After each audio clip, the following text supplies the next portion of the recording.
Good afternoon, ladies and gentlemen, and welcome to the Mobikwik earnings call for Q2FY26, hosted by Investec. As a reminder, all participant lines will be in listen-only mode, and there will be an opportunity for you to ask questions after the presentation concludes. If you have any questions, please raise your virtual hand, and I will unmute you. Joining the call from Mobikwik are Ms. Upasana Taku, Chairperson, Executive Director and CFO, and Mr. Bipin Preet Singh, Managing Director and CEO. And I now hand over the conference over to Ms. Taku and Mr. Singh. Thank you, everyone, and do remember this call is being recorded. Over to you. Thank you. Hello and very good afternoon to everyone, and good evening to those dialing in from outside India. My name is Upasana, and I'm here to speak about our Q2 financial performance. I'll keep it very simple. In December 2025, we got listed. I would like to say that Mobikwik has delivered one of its best quarters from an operational discipline point of view since our listing a year ago. And why do I say that? In both our businesses, payments and financial services, GMV and margin have grown nicely. In our foundational and core business payments, we are now amongst the top 3 fastest growing UPI apps in India. Now, this is no easy feat, especially given that we are so focused on delivering on the bottom line. In terms of the financial services business, while disbursements have grown, the real hero for me is the direct cost, which is the lending related expense, which has significantly come off from 7.3% last quarter in Q1 to 4.4% in Q2 as a percentage of disbursement. As a result, the financial results look like this. Total income in Q2 is steady at 279 crores, in line with previous quarter. Direct cost is down 10%, resulting in a contribution margin of 34%, which is substantially higher than what we've been reporting for the last several quarters. Fixed cost has been controlled tightly and is down 5.7% quarter-over-quarter. Because of these reasons, we have delivered an 80% improvement in EBITDA. EBITDA is still negative at 6.4 crores. However, we have delivered a 25 crore upswing from negative 31 crores last quarter. You may recall that from Q4 to Q1, we had delivered a swing of 15 crores, and this quarter we have delivered an upswing of 25 crores. We are definitely working hard to get the company back into the green. Loss before exceptional items stands at negative 16 crores. We have booked an exceptional item for a fraud-related incident that we faced in this quarter. We have recovered 70% of that exceptional item, and the balance we have fully provided for. In a nutshell, I would like to say that from the highs of last summer 2024 and having lived through the lows of the last 3 quarters, the company is now delivering a strong operational comeback with leaner costs and much stronger margins. We are hoping to get back into the green very soon. Thank you.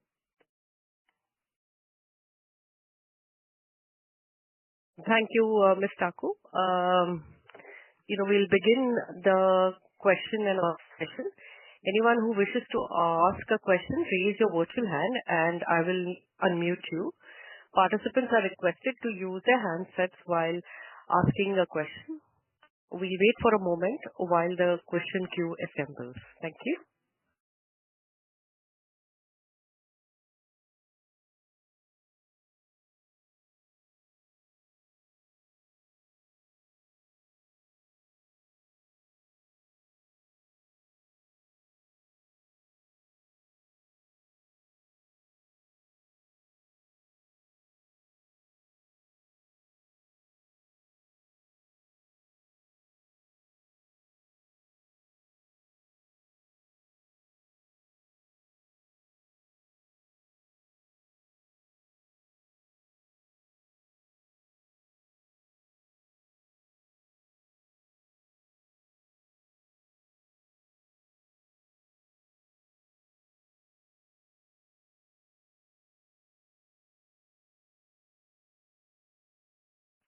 Yeah, Pastor, I think we have enough questions. I will first ask Mr. Harshit Shah to unmute himself.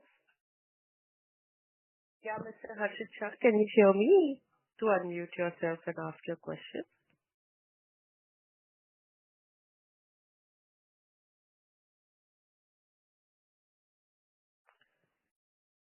Am I audible? Yes, you are. Oh, thank you for the opportunity. My first question is regarding we are doing a lending business through some third party, or we are booking. Can we do a gold loan business through our app? Is it possible?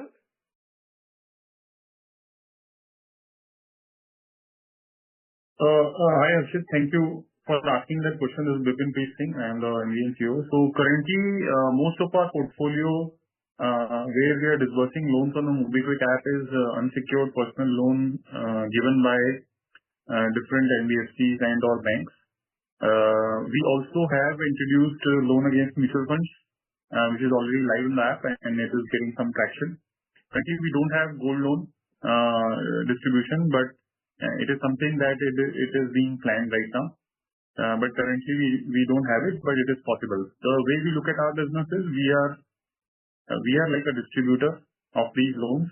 So if we see enough interest in the partnership with gold loan companies, we are happy to participate. Okay, thank you. Thank you. The next question, I'll ask Mr. Ankush Agarwal to unmute himself. Thank you.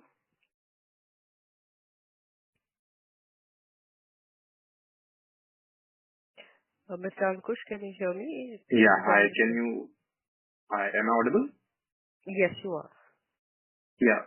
Thank you for taking my question. So, firstly, can you talk a bit about the contribution of the payments business? So, this quarter, sequentially, the number is broadly stable at around 60 crores versus last many quarters wherein we have been seeing a strong sequential improvement in the payments contribution margin, and that has been our driver for the EBITDA growth.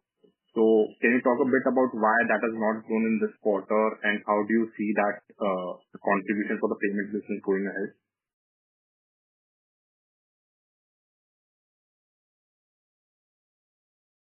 Hello.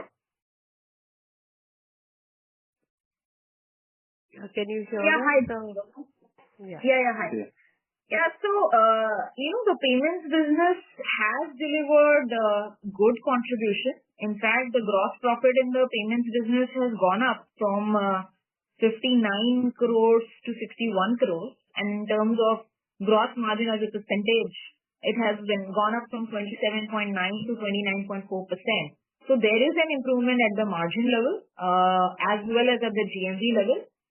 The revenue in payments is not grown, but that is because we have seen massive growth on the UPI side, and as you know, UPI does not generate any revenue. Yeah, that is clear. What I'm trying to understand, say, a few quarters back, we were around 30 crores, that improved to like 60 crores in 3-4 quarters. And this quarter is broadly stable around 59 and 61 crores. So, that's what I'm trying to understand, that the growth has been lowest in the last, say, 5-6 quarters in terms of sequential improvement in payments contribution business. So, where do you see that? And was there like seasonality which led to lack of growth in this quarter or something? So hi, Ankush. So there is some bit of obviously seasonality. As you know, July, August, September typically is the kind of leanest quarter when it comes to payments. If you see past few financial years also, and that's one factor. And because OND and JFM usually typically see more festive spending and more spending overall in the ecosystem. So we do expect that is what is one of the reasons. But also you have to factor in the fact that it has grown significantly. And from a margin point of view, we are sitting at fairly close to 30% with industry-leading margins of 14 bits. So we don't know how much more it can expand given that UPI is expanding for us. However, we do have some areas where growth is going to come both from customers and maybe later on more from merchants also. That will start showing up both in the top line and in the contribution over the next few quarters.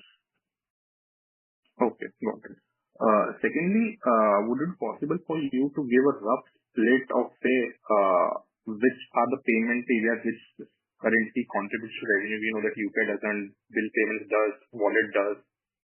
So broadly, can you give sense of which are the areas which are profitable, like which generates revenue, and what would be the gross GMV split, if that would be, if that you would be able to share?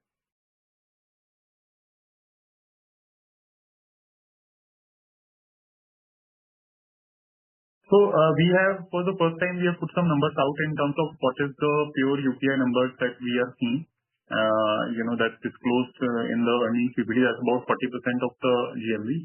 And the remaining 60% is where we have wallet and bill payments, those categories. So where we do make revenue. Primarily, we have the industry leading wallet with highest, amount as per the wallet data that is available on the RBI website also. And that's where we actually make most amount of money.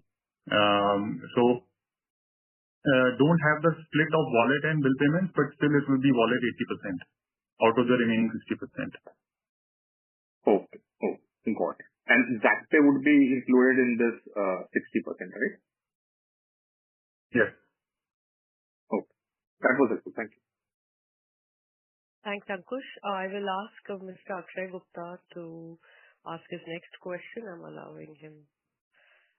Yeah, Akshay, can you unmute yourself? Hey, hi. I have two questions.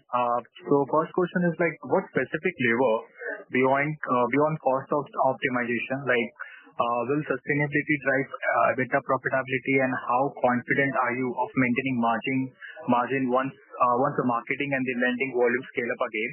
And second question related to post this fraud, how has your merchant onboarding and risk scoring model evolved post this incident? So I'll take the first part of your question. Look, I mean, what you have to understand is Mobikwik is still even though we have achieved good scale, but given the size of the payment system ecosystem out there and the financial ecosystem out there, we still have a lot of growth left. And we look at both payments, where we have disclosed the UPI numbers. We have opportunity to grow significantly in users and payment GMV, which we have been demonstrating. We are one of the top 3 fastest growing UPI apps. Now, all of those users who come for UPI, while direct UPI, P2P and all those things don't make money, but there are some ways to make money. Some of them end up using the wallet. Some of them start using bill payments. Some of them start taking loans from us. Right? That has been the business model of Mobikwik. And so when we look at payments, certainly there is good growth in payment GMV as well as users and transactions. That's reflected in the UPI numbers as well. As far as loans is concerned, you can see that where we used to be in the financial services business, it was easily above 100 crores of revenue every quarter. And at 40%, 45%, even 50% of margin. This quarter, after recovery from previous couple of quarters, until let's say Q4 of FY25, we were seeing a decline because last year unsecured lending was very tight. So lending did dry up because of the partners not willing to give loans, unsecured loans. But it is on the mend again, and there's also a change in the way how we do accounting or how we have historically done accounting. So currently the revenue that you see, 60 crores, is coming again back at 40% plus margin, which is the place we really wanted to be in, because if you have a business where you can make 40% as your take rate, as your margin, then all you have to do is ensure that you scale it up responsibly, properly. It has grown from 690 crores of disbursement last quarter to 800 crores. And so there is a lot of more headroom of growth, keeping the margin the same. And that is where I think a lot of the juice on the bottom line is going to be. Because clearly this is much below the level that we ourselves have been historically from a scale point of view on the digital lending side. And when this fires along with the payments, then I think you can do the math and you can see that it makes profitability inevitable.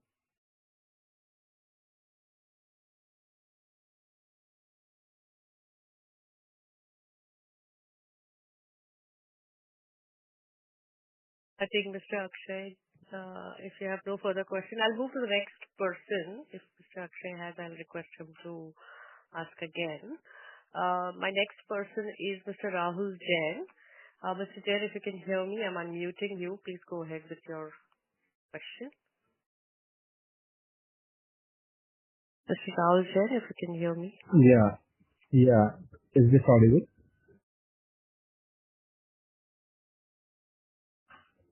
Yes, you are audible. Thank you. Sure. So, firstly, congratulations on good execution. My question for the lending business is, why the take rates are lower in this particular quarter? Is there a mix change in the business in terms of some secured part or any other element? And secondly, there was a marked reduction in the lending cost. So are these pertaining to any residual costs pertaining to the ZIP business, or this is more to do with some alignment on absence of DLG costs or any other factor that would have supported here? First question is very straightforward, Rahul. So basically, see, as we evolve, ultimately when you distribute unsecured loans and you do FLDG kind of risk arrangement, that's when you get the highest margin. But for better discipline and for various reasons, you can't give as a Mobikwik, you can't give loans of 10 lakh rupees or even 5 lakh, 7 lakh rupees and take risk sharing arrangements. So there we typically tie up with companies and do pure distribution. And when we do pure distribution, the margins are typically top line itself is 2, 3, 4%. So because that is getting added on to the FLDG arrangement, that's why aggregate you see that there is a slight decline from 8.4% to 7.59% on the overall take rate of the lending business. But we do believe that the sweet spot for us is going to be this only. Ultimately, the main thing is what is the bottom line, and the bottom line is that out of 7.5%, we get to keep 3% plus in our pocket as a profit from the lending business, and that is what we want to continue.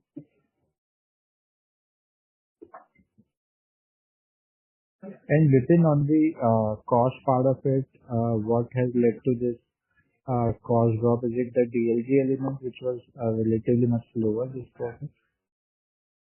So I'll tell you, since last quarter, if you see what lending is a strange business where if you don't do the business, then you only get the cost, but you don't get income. So if we see from the last quarter, let's say just before IPO, our disbursements were reducing, especially on the EMI side. And so it hit a bottom about 2 or 3 quarters back, I think Q4 FY25, it was the bottom. Since then it is increasing, and as it increases, basically the cost of the older book is reducing and the cost of the income from the newer book is coming. So that is something that we have explained earlier also. So clearly that is what is happening right now. And I would say where we are today is this quarter and upcoming quarters is a more stable outlook of margins, which we expect that will continue. So like you just alluded that this quarter we are 2.8%. Basically the lending margin is what you are saying is the right way to look at it, and the current level of margin in the lending business is a more sustainable run rate.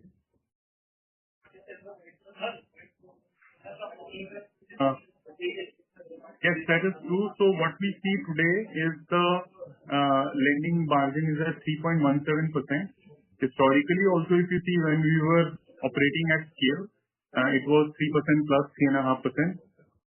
There is obviously more we can do. We can do more cross-sell, but this is a sweet spot.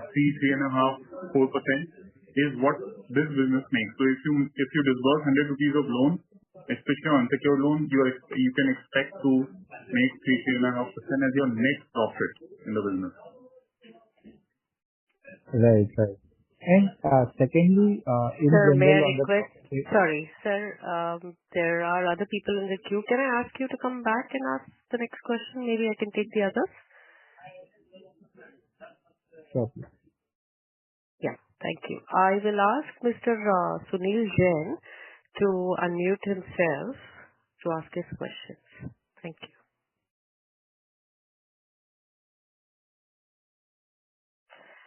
Mr. Sunil Jain, if you can hear me, you can unmute yourself. Yeah. Am I audible? Yes, you are. Yeah. My question again relates to financial services. So you said that the take rate is around 8 and then margin is at around 3%. So what will be the growth driver? Means if you see your credit partner AUM, which is around 1,200, so it's there since last 3 quarters. So what will be the growth driver for here? So growth driver is simple, Sunil, that basically if you have good users and more good users on the platform, then our credit partners want to disburse more loans. It's very as simple as that. And they want to select good quality customers, to give loans to, so that they can have a credit cost which is controlled, and therefore can expect good profits. And that is on that we are aligned with them. And as we source most of our users from our payments business, and what we said is that we have seen significant growth in the payments business in terms of the transactions, the share on the UPI is increasing. So we expect that many of those users who are using our app for UPI or payments will be eligible for the loans.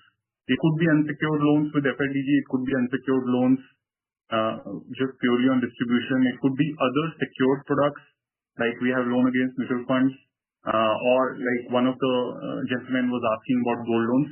Some of those products we don't have right now or are very, very early, but that is how we will be cross-selling these products from our lending partners to our customers and make margins. Ultimately, it's AUM which you need to grow. So a lot of our business comes from disbursal, not just necessarily only AUM. AUM is one part of it. But I'll give you an example. If you disburse 100 crores, you do end up making between 3 to 4% purely as distribution, even if your AUM is not growing. That's one. Second is, AUM is relevant only when we do FLDG kind of business. When we do purely distribution, like for example, for some of the NBFCs, we do disburse loans where we don't take any credit risk under FLDG. So that doesn't come in credit partner AUM. Okay, so if I talk about FLDG, then how much disbursement might have happened or how it is growing and how you are targeting it to grow? Yes, specifically to your question, 80% of the disbursal has been under the DLG model and the balance 20% is on a distribution model. So I think there is one way to look at it is, again, I would bring it back to what we are disclosing. You please look at how much disbursal we are doing. So if we are disbursing, let's say 800 crores last quarter, like Q2FY26, then we are saying our unit economics is we are making top line 7.5%. Right? So that is inclusive of both FLDG and distribution. Currently, we are not disclosing the split, but maybe going forward, we will look at it. Currently, as Upasana is saying, 80% is FLDG and 20% is distribution. Okay, and this disbursement, whatever you had done, like 800 crore plus, so this is likely to, anything is there in your mind how much more it can grow and how fast it can grow? So, it can grow a lot. I mean, there are our peers, like there are digital lending easily doing 800 crores, 1000 crores a month, and we are doing 800 crores. So people have been doing 800 crores a month last year, right? We are still only 800 crores a quarter, and we have lost many more customers. We have taken a more disciplined approach towards this because, like I said, we want to grow this in a structured fashion while preserving the margins, because we know that we need to grow it only a little bit more in order for us to become profitable, and from there on the journey will continue. So we are not in a hurry to grow this very, very aggressively at the cost of the portfolio. Okay. Great, sir. Thank you very much. Thank you. I would now ask Shlok Akolia to unmute himself. Thank you. Shlok, if you can hear. Yeah, thank you.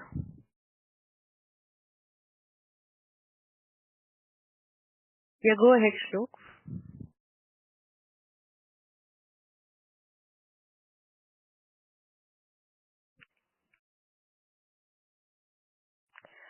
Okay, we cannot hear Shlok. Maybe I will move to the next person and perhaps Shlok can join again. I'm moving. The next in queue is Mr. Bhargava. I'm unmuting you, sir.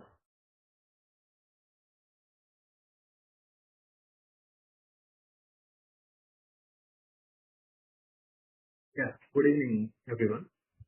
I've got one question with respect to the exceptional item that the company has presented with respect to the fraud that has been identified. Just would like to understand what has actually happened during the period, for how much period was that fraud has taken place, and why the internal controls in the company couldn't detect. Hello. Yes, sir. Thank you for that question. So the incident took place specifically on 12th of September, and it was caused due to a technical bug in our system, which is an inadvertent mistake of our people as well as our processes in terms of the software development change management process, where it should have been caught, but it was not caught. The specific code release had gone out on 9th of September. So while the bug was there from 9 to 12th, it was it did not impact the company from 9 to 11th, and it is substantially exploited in the wee hours of 12th morning by about 2,400 merchants, registered merchants of the company from an area in Haryana called Nu and Mewat. And these people figured out the bug where when a customer was making a payment on a QR code where the customer was a Mobikwik app customer and the QR was also deployed by Mobikwik, the money was, even if the transaction had failed on the customer side and the money was not debited from your account as a customer, even then the merchant side, it was showing that the payment is successful, and therefore the amount got accumulated. And in the early hours of 12th, they were able to get a payout for that, an unauthorized payout for these transactions.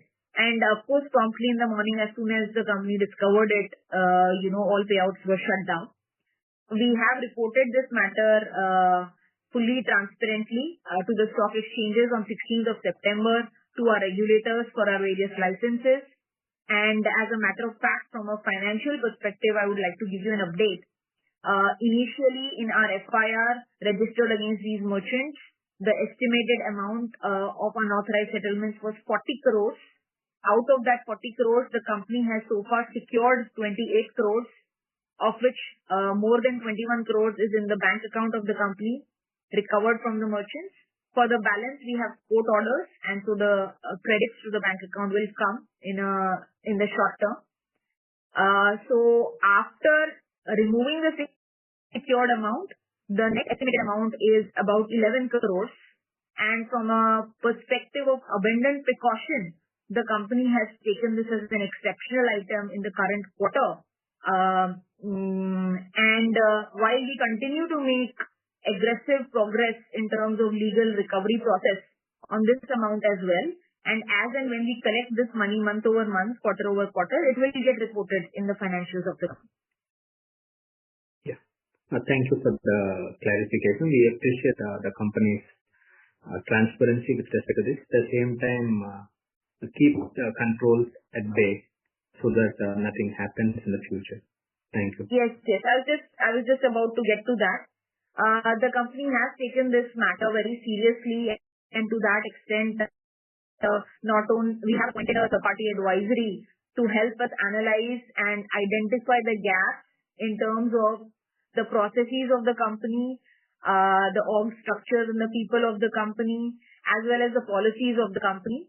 And I can tell you some of the early steps that we have already taken. For example, we have blacklisted certain PIN codes and geographies in the country where we will not be onboarding merchants. We have enhanced our guardrails in terms of newly acquired small merchants. What are the velocity checks for them, the spikes in terms of GMV and payouts for them.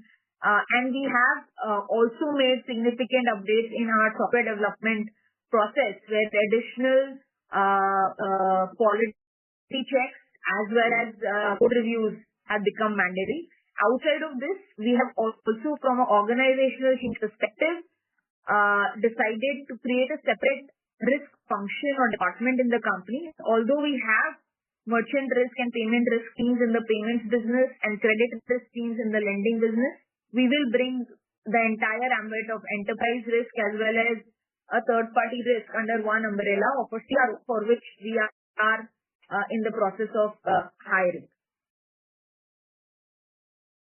Yes, thank you. Thank you for the brief detailed explanation. Thank you, sir. I will ask Mr. Sanjay Radha, who is next in the queue, to unmute.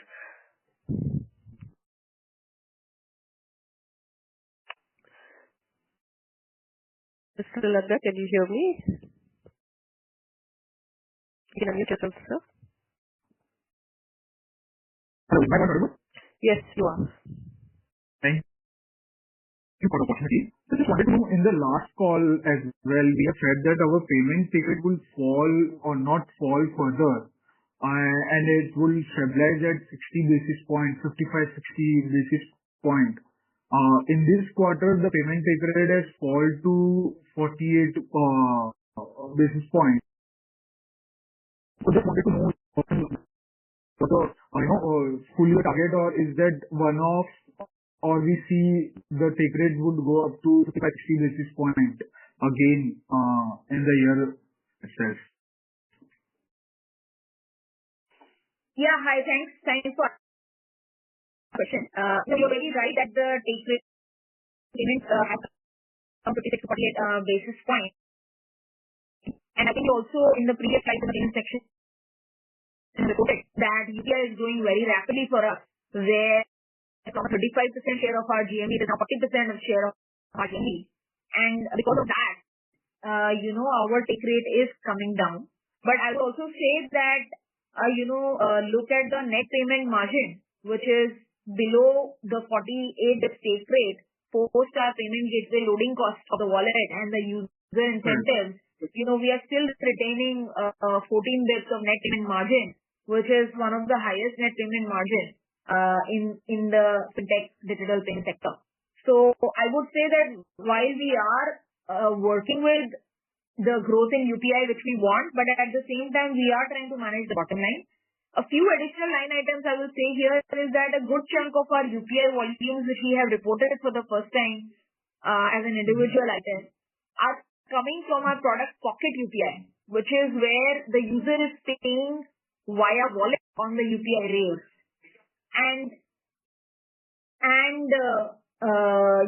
While this part of the UPI GMV also does not make any revenue right now, there is an expectation that a revenue might start coming on that part of the UPI GMV, which will add to our take rate. You rightly mentioned that your cost has been going down, or it remains flattish, in a matter, and therefore your margin are 14 basis points, 14%. of the net payment margin? And in the same way, I just wanted to know in both the ways, in the financial service segment as well and the payment take rate. The take rates are going down, but the cost has been, quite impressive. You guys have done that on that side.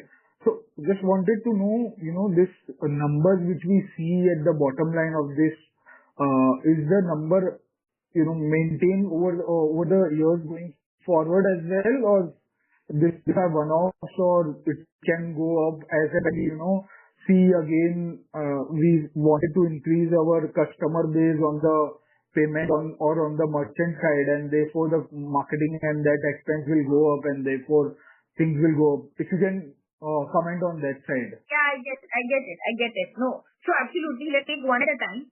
So if you see payments, we are showing you the net basis point every quarter, and you can see that it is in the same range between 13, 15 and 14 bits. We are continuing to retain it, in the same range. In financial services, if you will see, we used to report 3.5%, 4% as the net margin. And then last 2-3 quarters, we were hitting the rock bottom.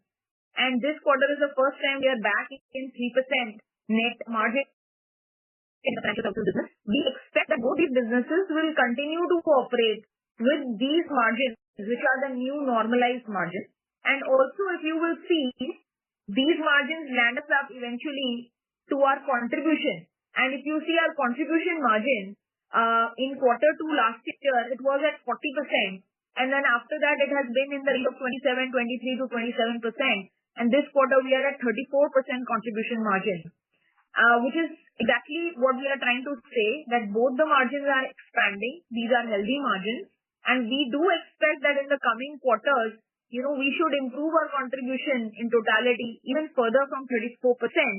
And thereafter, start delivering profitability at the bottom line. That is exactly what we're trying to say. These are not based on one-offs.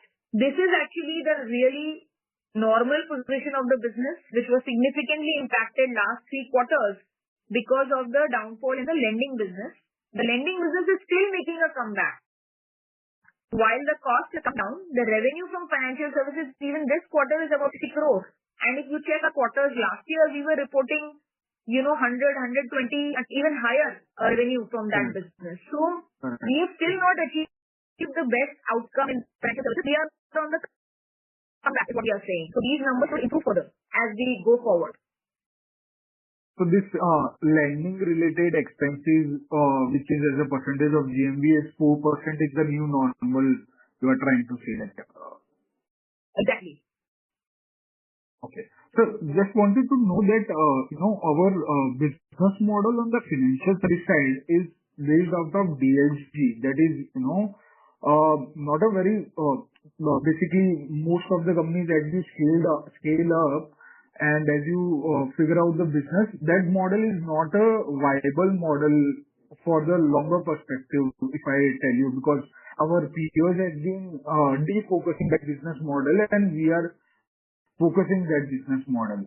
So, that's one area where I want your clarification that, this DLG, why, so this, because the lenders are not giving, proper lending rate or something sort of that, or our risk parameters are not that placed. So therefore we are doing DLG model. If you can clarify on that side. Hi, I think Sanjay. So this is, we don't agree with this point of view because, look, I mean, the Reserve Bank of India has specifically approved DLG as a proper compliant model of digital lending. And so there must be a reason why this has been approved.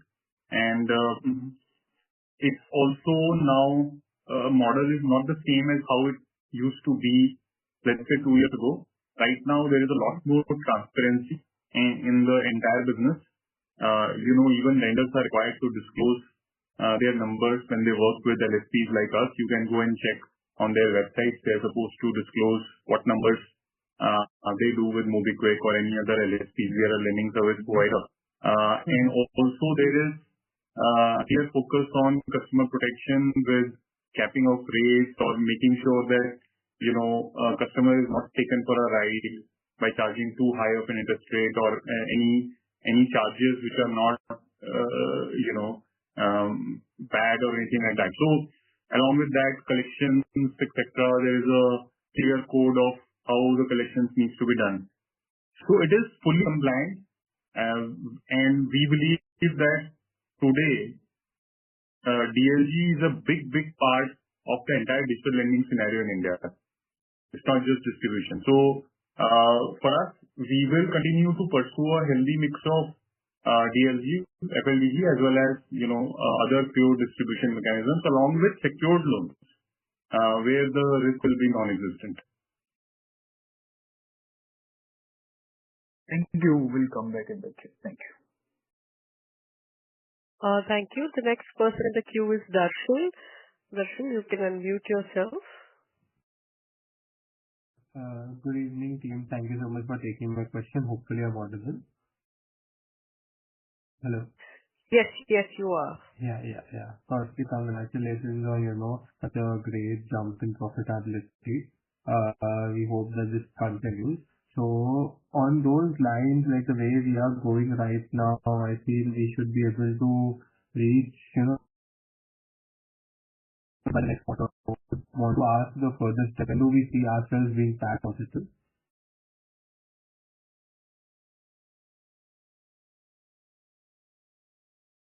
So what I will say is that, thank you. Hi, Rachel. So you have hit it on the head. So look, I mean, there is about 6-7 crores of financing cost per quarter, and I think 2 to 3 crores of depreciation cost. So it's like totally 10 crores of real cost below the EBITDA. So you can do the math and find out when we will be positive. So this rate of improving by around 20 crores odd in EBITDA will continue, right? Like that's the rate that we can take roughly. So, this quarter we've improved by 25 crores. Previous quarter we've improved by 15 crores. So, we do want to say that this is the range in which we should improve. And we are definitely trying to get to profitability as soon as possible. First at EBITDA and then at, PAT level. So, that is our endeavor. We will be working hard next quarter also, just like this quarter. We do hope that we will turn profitable sooner than later. That's really great to know. So just want to know, while we are doing great work on profitability, I understand our users and everyone increasing and UPI payments are there also. So, but our revenue is in the range right now in the last few quarters.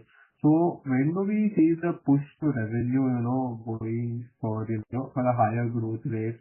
And with that also, I want to know the employee costs have also reduced. So are we reducing our headcount or, what is that also? So there is on headcount, there is no as such reduction. These are just what I would call a seasonal variation. We have a strong team, leadership team and extended team. We continue to work accordingly. I think there's obviously always minor variations in the number from quarter to quarter. On the revenue side, what I would like to say is I think what I need you to focus on is where we were last year, where payments was generating between 150, 160, 170 crores of top line revenue, and another 130, 150 crores was coming from the lending piece, from the financial services.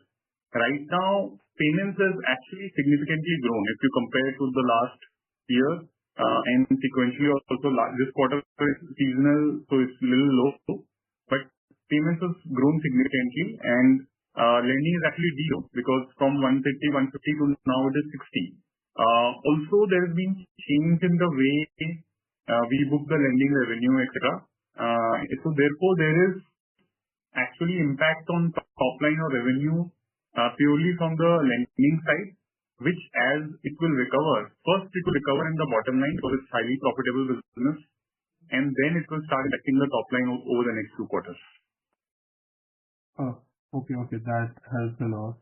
So basically, I could summarize that Q2 was a bit seasonally weak and we have some accounting changes. So H2 would be a better, quarters in terms of revenue. Profits, so as it is working very hard on it and that's reflecting. So, Yes. yeah, Yes. H2. Could we quantify how much, what is our target? I know it's difficult, so I don't want to hold you onto it. Yeah. That's it. There are a lot of people on the Just one last I'll just question. take you this last question. Yeah. Thank you so much. So, I understand it's very difficult to quantify it, but when do we see, our, lending also business reaching back to where it was? I think right now, some other microfinance companies, they are also starting to, adjust the guardrails and everything. So how do you look at it? It doesn't need to be an exact number, but how do we look at it? In FY27, we can reach back to where we were. Any commentary on that would be helpful. So look, while we are improving disbursals, last 2 quarters, we grew the disbursal credit by over 30%, this quarter by 16%, but these are all high-quality disbursals in the long-term sort of 12-month loan product. And you are well aware that as of April 1st, we have discontinued our short-term BNPL product completely, which was a sizable amount last year in every quarter. So from 60 crore revenue mark this quarter, it will take us time to, get to first 100 and then 140, which was the high previously where the BNPL was baked in. We don't expect we will reach that 100, 150 revenue number in lending alone this financial year. It will be something that we can look forward to in the next financial year. Okay. Thank you so much. Thank you. I'm going to ask Shlok Kakolia, who is joining back on this call. Shlok, is able to hear me? Please unmute yourself.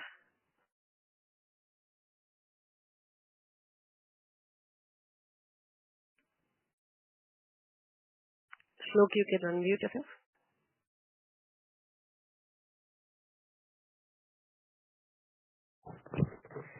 We're still not able to hear you. Maybe you can send me your question in the Q&A.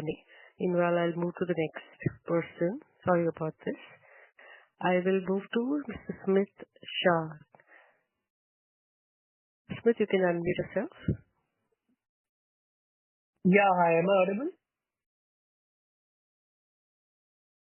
Yes, you are audible. Yeah, congratulations on good improvement in operational performance. And my first question would be, how much Pocket UPI as a percentage of payment GMV? A rough number would also help.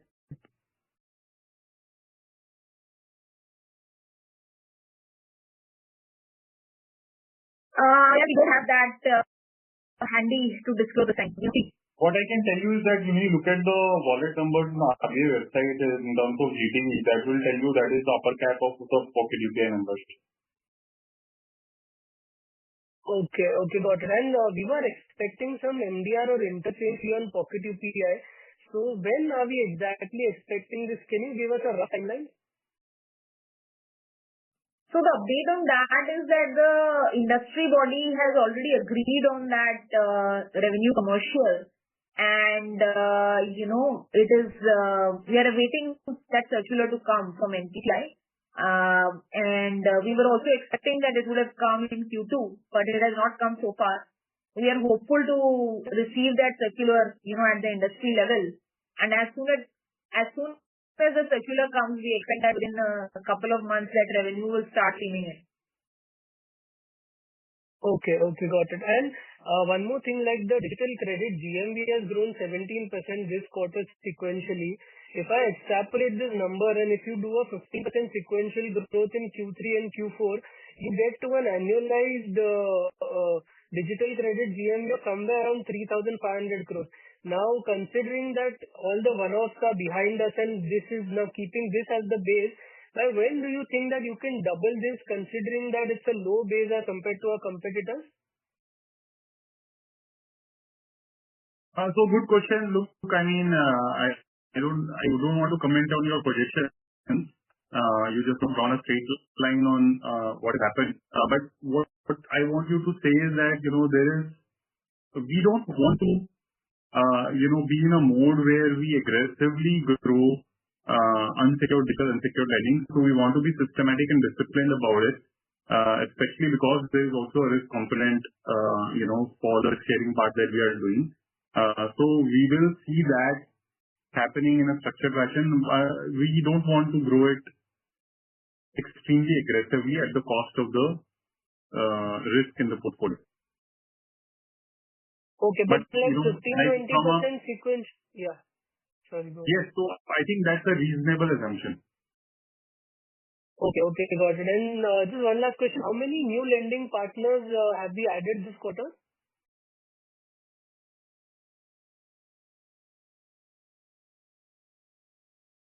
So we have about 2 new partners that have been added. Total number of partners is around 10, and out of which roughly half would be the major ones. Okay, got it. Thank you so much and all the best. I'll get back in the queue. Thank you. Thanks. I'll ask Pratik to unmute himself. Yeah, go ahead, Pratik.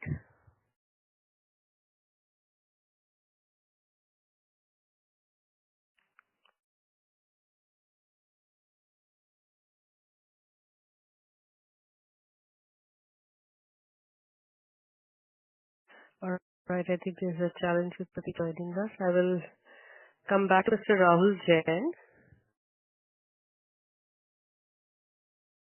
Mr. Rahul Jain, I've unmuted you. You can unmute yourself.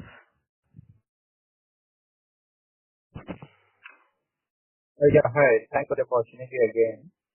My question is related to the fixed cost side of it. We have seen significant saving, including the employee cost.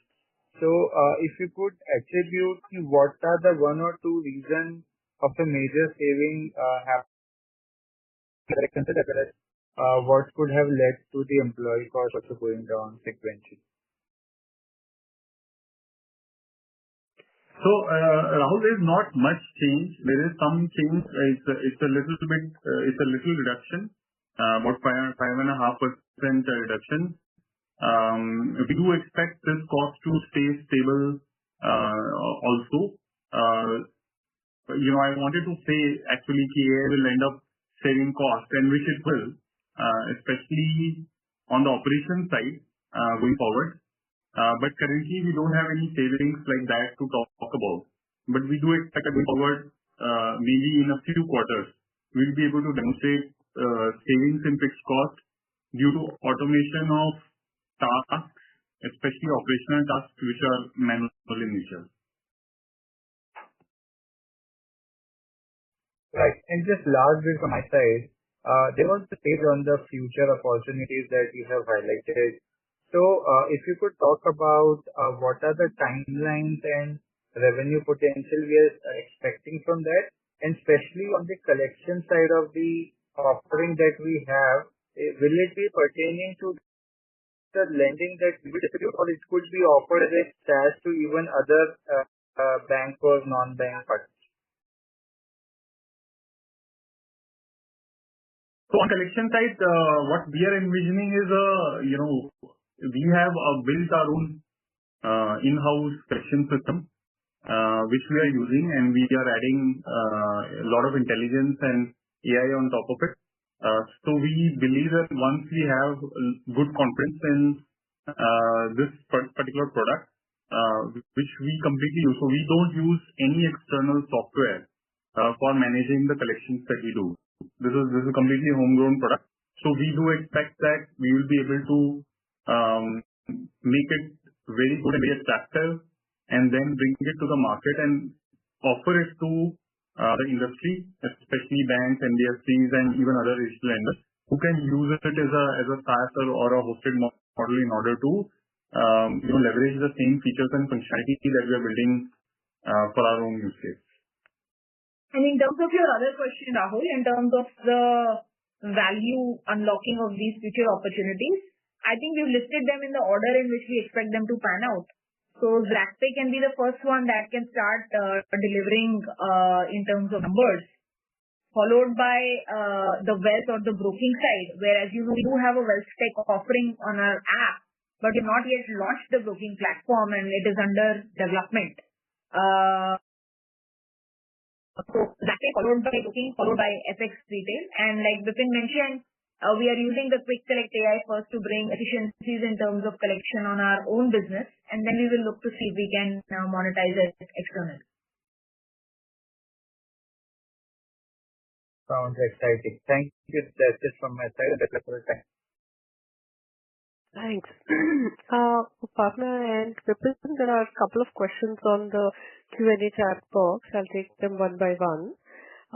This is from Shrok Akolia, who couldn't unmute himself.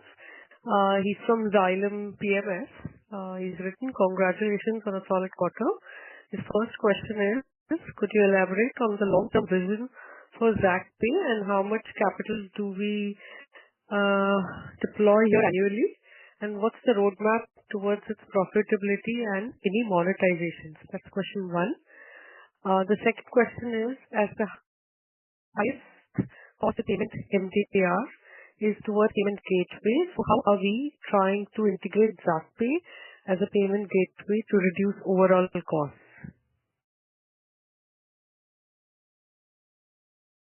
So I think the first question I'll take first in terms of ZacPay and how much are we willing to invest in this business. So I would say that we've just gotten started. In fact, I would urge all of you to check out our new website, where we are making the experience of onboarding super easy and convenient, especially for first-time internet founders. So we are just getting started on that. We don't expect that it will give us very solid outcomes in terms of the Mobikwik top line and bottom line. But I do expect that where it is, because it's coming off a low base, it's a small business right now, we do expect that it will grow nicely. And in the next year, it should start giving us some meaningful numbers in terms of consolidation to the top line and the bottom line. ZacPay by itself is operationally just slightly negative, couple of crores plus or minus. So it's not really a big drain on the overall financials of the company. But as the business is scaling up, we do expect that it will, break even also in the next few quarters.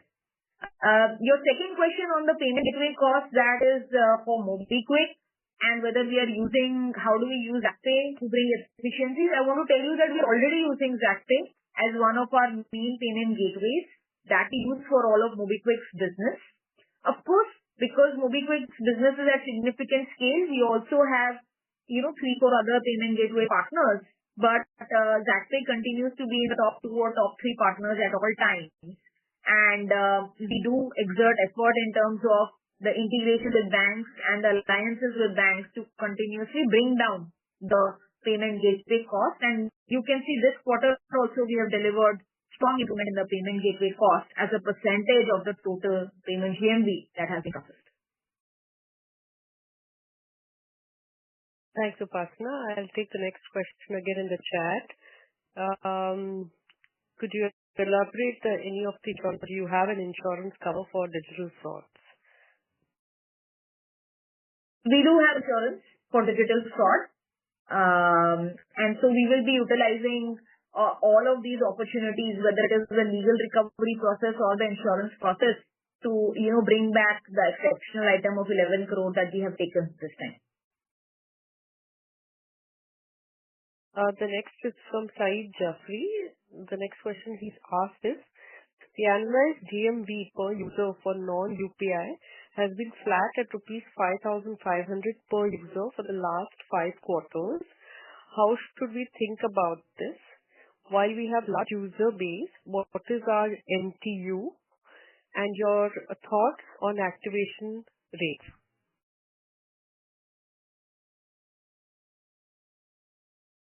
So in terms of MTUs, first we don't disclose that as a KPI. So we hear you in terms of the metric of that you have revealed, 5,000 per user.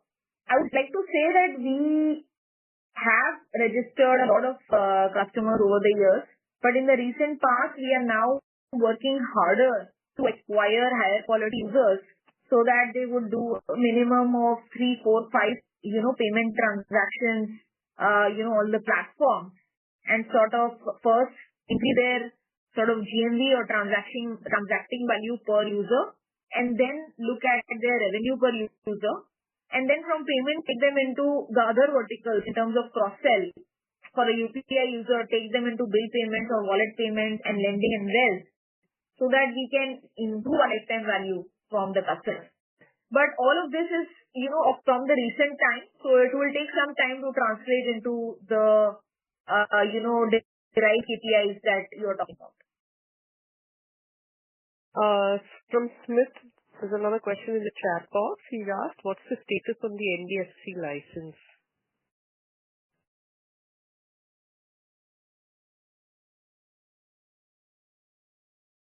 So the NBFC license work is in process. I think it was reported publicly that we had infused the required net worth capital, we had infused the capital required for the net worth to make an application. So the work is ongoing, and as when we have a firm update to provide, we will. There are a couple of hands in the queue. I'll just check if they have any. My God, is it Harshit Shah? Harshit, would you be able to unmute yourself if you have a question?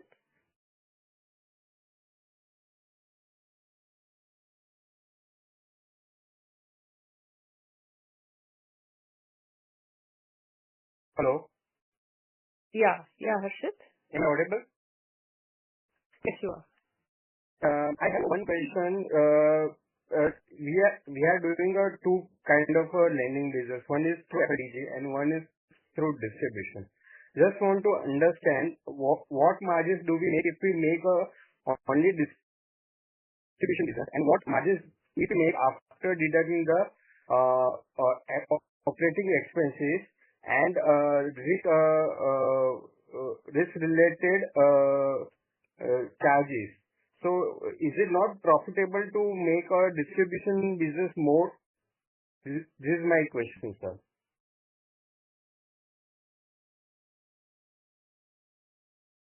So it's hard to give you exact numbers, but what we can tell you is that as a take rate, you end up making more in the FLDG business, which is why your top line can go as high as 7%, 7.5%, which we have reported. In distribution, you typically make less, maybe 2.5%, maybe 3%. If it's secured product, it's even under 2%. So what we are reporting currently is consolidated over 2, with 80% being in FLDG business. So it reflects more the reality of the FLDG business. But in distribution, you typically don't make more than 3.5%, even for unsecured loans. But sir, just to on that point, but we are not carrying any risk in the distribution part. In this business, if the portfolio goes on a toss due to market conditions, then it will have an impact on the profitability, sir. So there are two different things. One is, there is certain kinds of business that can only be done in distribution, and there is certain kind of business which is better done in FLDG. I think that is what I would like you to understand. So it's not that the choice is always there. For example, a lender may want to do, we work with a lender today who does average ticket size of 5 lakh rupees. Now that 5 lakh rupees we are not willing to underwrite in FLDG. So there we do a distribution, but there this is a let's say an unnamed lender, but there my distribution income is only 2%. But I am happy to do it because I don't want to take the risk of owning a loan of 5 lakh rupees. But then there are other customers where you can give loans up to 70,000-80,000 rupees or 50,000 rupees even. That business is better done in the FLDG mode because nobody will want to do a distribution, because ultimately there you will make money by building the relationship with the customer. Absolute margin will be lower, but you will grow and you will do repeat loans over a period of time with that customer. So there is more to it than what you just said. There is about what kind of customer it is, what kind of lender wants to do that business, how do we look at certain customers, what is the profile and distribution of those customers on our portfolio. it will be a mix of both. Yes, I think Mr. Harshit, Mr. Harshit, would that be your last question? Yes, ma'am. That's my last question. Thank you. All right. Upasana and Bipin, in the interest of time, there are a few questions, but I think we can take them offline if you permit me. Yeah, that's fine. Yeah, all right. I think there are no further questions. Otherwise, if there is anything, do write into me and I can pass it on to the management. So on behalf of Investec, thanks everybody. But I would request you to make your closing remarks before we end this call. Thank you, everyone. Thank you, Swapna. Thank you, Investec team, and thank you to all the interested analysts and investors who joined the call.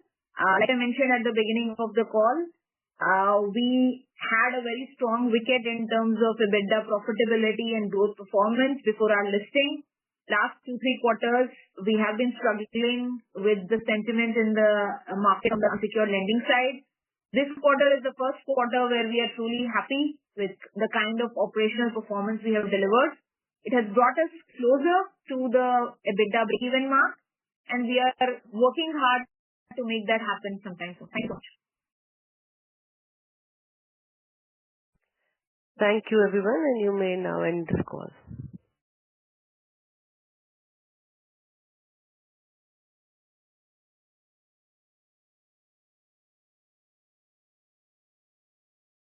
If you found this video helpful, please like, share and subscribe to Concall India for latest upcoming Concall.